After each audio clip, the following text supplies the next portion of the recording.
Sometimes when this next guest, you guys ever see the 50 Cent video where he's training and Dre is looking at his vitals? This guy is bringing that ethos to left-wing podcasting. Pretty bad lefty. Brandon Sutton is here. Brandon Sutton, everybody. Thanks for being here. It's a pleasure. So, we're going to be on a slightly similar theme. I think there's nobody better in media who talks about the myth of meritocracy than you. And I think, as Trump would say, sadly, we are experiencing that myth very intensely right now. Why is it that people who think that because they test well, they're fit for purpose for running the world? I don't know. Well, I mean, frankly, I test great. I'm not. I know you did, and I'm not. And actually, I'll clarify. I'm not dissing that. I'm just saying that is not like. Look at Pete Buttigieg. I mean, he's accomplished nothing in his life, except for unless you consider knowing how to get into certain institutions a life-defining accomplishment. And I don't. It doesn't mean I don't. Like, that's great. Go for it. I mean, he is just like a walking resume. You know, like he has gone through life with the sole purpose of becoming president, and no one who has gone through life with the sole purpose of becoming president should be the president of the United States of America.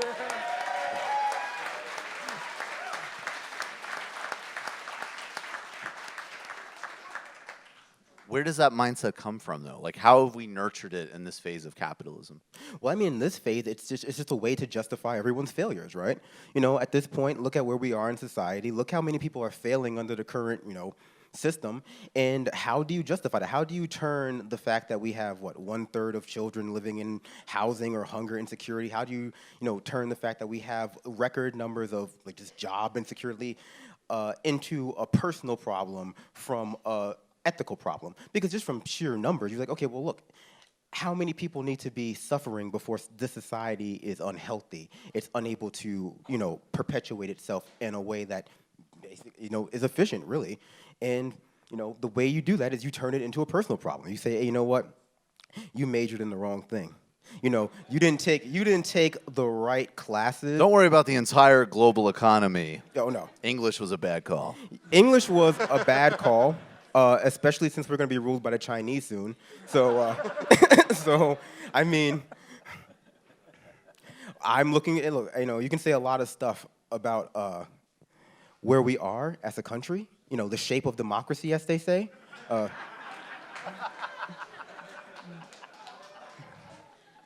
But you cannot deny that we are not as bad as we could be, right? We're not as bad as we could be in the sense that there's a movement starting now that is going to get people, where people are actually waking up to the fact that these are false problems, that these are not things, your failures are not your fault. And I think that's a powerful message because a lot of people live, some of them are. I was going to say. Some of them are. Yeah. And that said, clean your room. But... No, but that's why that message has so much power in our society. It's just like, yeah, you're poor, you're alienated socially, materially, you hate your job, you hate your family, you have no friends, you spend all your time online. You know what? The power to change that is all within you. But that's you should definitely clean your room. I should clean my room. But that's not you can't extrapolate that up to the highest level of political society. That is just inherently a mechanism for keeping people looking internally for solutions that are social. What was your own process for starting to think that way and see things that way? Honestly, so this is going to sound weird. What woke me up politically, and I was just telling Matt backstage, not old Matt, new Matt backstage, tall Matt. Tall Matt backstage. Whoa. Even for me. Well, it's not offensive. That's not a slur. But he asked for his stool to be at the show. He's short. That's okay. But he asked okay. Fine. It's okay. But he asked for his stool. Should Brandon get his stool? Can I just say that Trump's mini mic material is, it's good. We are back. Like watching him as a performer rediscover some of that same energy that Yeah. initially propelled his career, like the It's Marco honestly, Rubio if Bernie wasn't water. running, you might want to volunteer for Bloomberg just to make him. Oh yeah, I want to prolong Trump humiliating you. I am not volunteering for Bloomberg for anything. He has enough. Paid, He paid, paid. He has enough. He's paying micro influencers $150 for tweets. It's like that's worse than Yang. It's just like, that's like a shitty version of Yang's policy. Well, that's what Bloomberg kind of did, I feel like, is he was sitting there and someone was like, wait a second, there's a right-wing corporatist billionaire-funded mayor who runs a college town that has racism and police problems. He's polling well. Then there's some tech entrepreneur automation guy, and Mike was just like, what the fuck? I'm gonna run. Let's see if we can play a game, though. If you had to guess which Beltway documentary radicalized Not a documentary, docudrama. It was a dramatization of an event. So which docudrama radicalized Brandon? I regret being offensive to the Matt in the back. I should have gone with this one.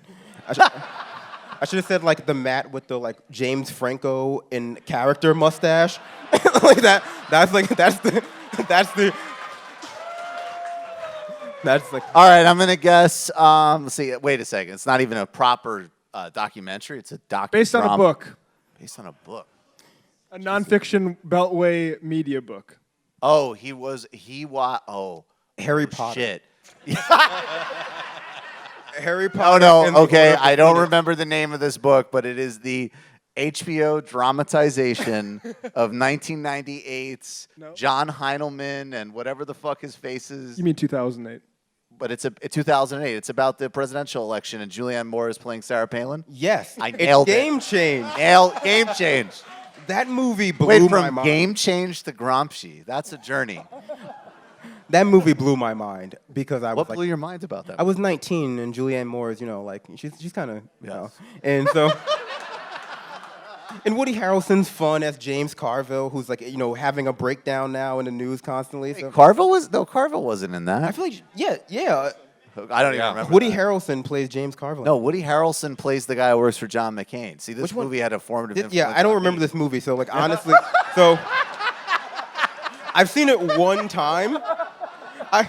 I've seen this movie. I've seen the movie that sparked my political awakening one time, but I've seen 2003's The Tuxedo starring Jackie Chan and Jennifer Love Hewitt 5 times this week. And let me tell you. So you're going to stay with us for the bad, but before you do that, can you talk about The Discourse for a minute? That's your amazing podcast that everybody should check out.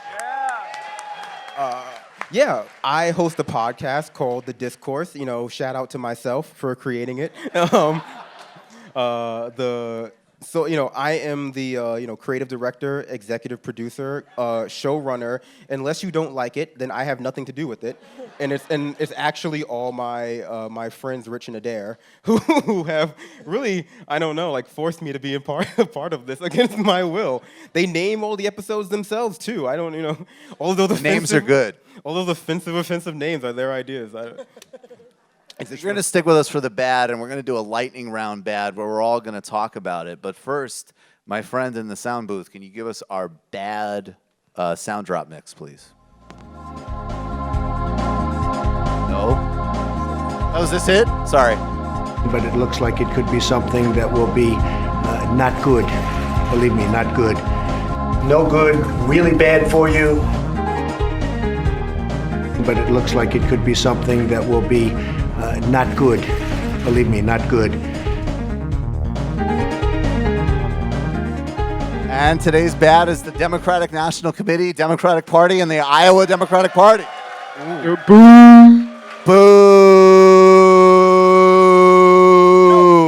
Before And all of their enablers and media. Yes, Brandon, go ahead. I actually heard a secret. Do you want to hear a secret about Iowa? Oh, I guess I do. Make news. Bernie won. And he's going to win in New Hampshire as well. And he's going to win New Hampshire. I'm going to win and continue to do so. Iowa was so. Oh shit, it's my kid. I need to get into the holding room.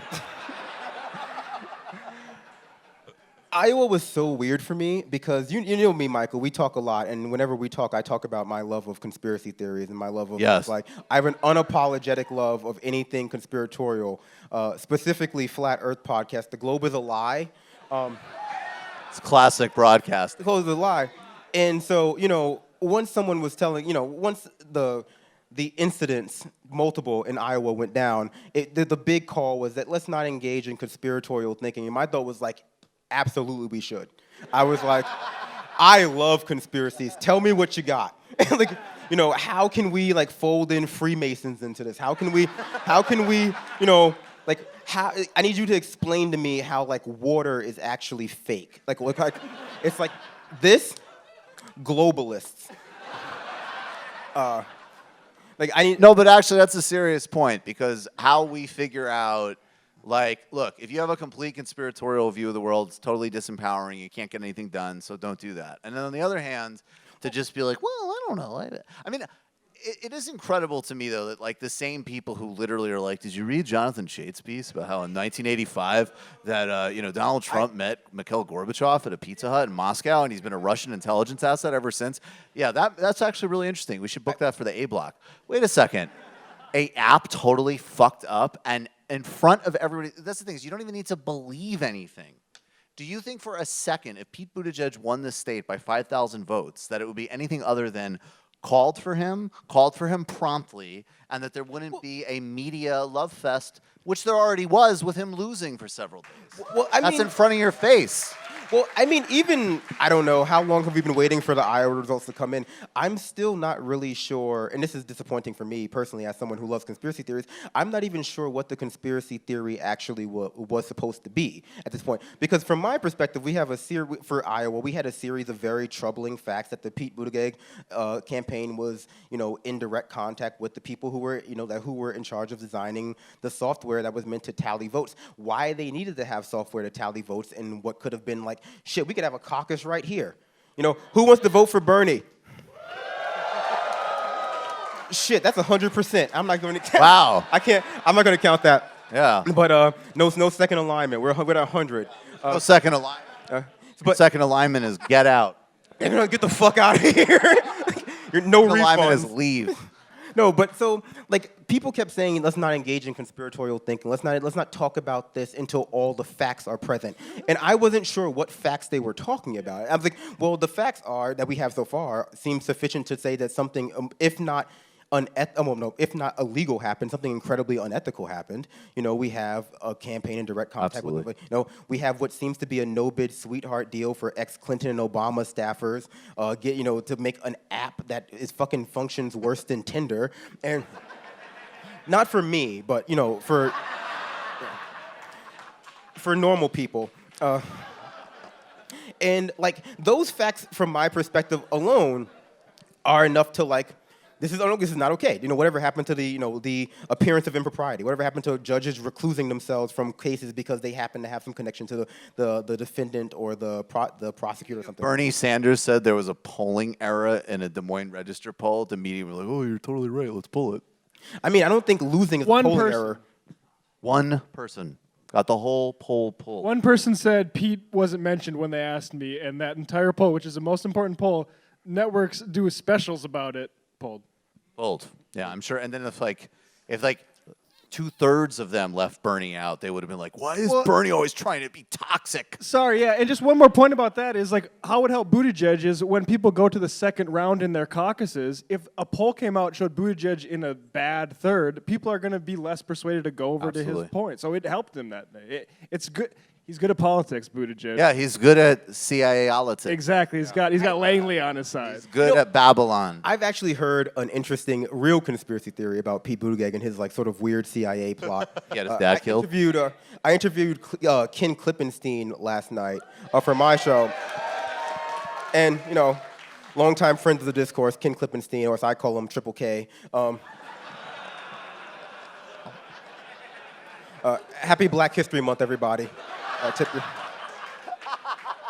Tip your local. I mean, me. You can. I accept tips 100%. That's what the podcast game is, right?